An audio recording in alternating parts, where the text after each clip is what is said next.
What's up, outsiders? If you've watched any of my winter videos, you know I'm a huge fan of MSR Snowshoes. I'm going to show you 2 tips to make you love these guys even more. So tip number 1 is pretty simple. From the factory, these clips that MSR puts on that hold down the strap when the binding is on, by default they load from the top, from the laces side. Both of them are that way. Or if you have the Ascent, you have 3 straps that load that way. Now, on the trail, I usually don't have a problem on the upper ones, but the lower ones seem to get pushed from the snow, and oftentimes it'll come apart. So what I did on this last trip seems like a no-brainer. All I did was flip that clip around so the strap loads from the toe side, not from the laces side. I did that, and not once did mine come undone. My buddy who was with me had this other pair of snowshoes, and he was constantly having to push his straps back in with trekking poles.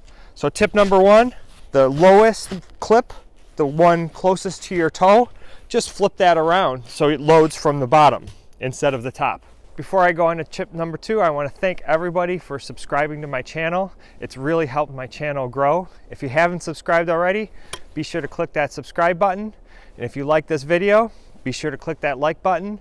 If you have any comments about MSR Snowshoes or these tips, I'd love to hear about it below in the comments.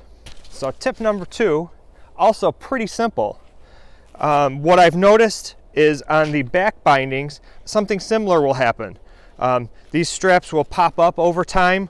Might happen once over the course of 10 miles, but it's still kind of an annoyance. So what I did is I just took Gorilla Tape and set it to the size of my boot and wrapped some Gorilla Tape around there. It's not going to come apart. The only disadvantage is you can't change boot sizes or other people using it, so you're pretty much customizing it for your boot for that trip.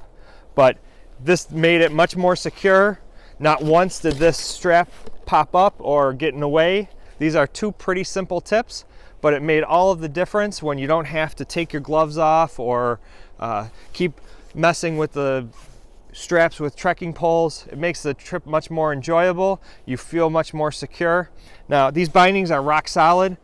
This is only under several hours of use under pretty extreme conditions in the Adirondacks that this happens.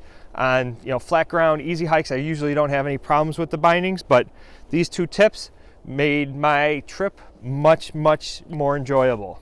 And as a bonus tip, check out my video on my new knot for my boot laces. I've used this knot several times over several miles. Not once have I had to retie my shoes. I'll throw the link in the description. So I hope you liked this video. Remember to subscribe to my channel. Be sure to click that like button, and I'll see you guys outside.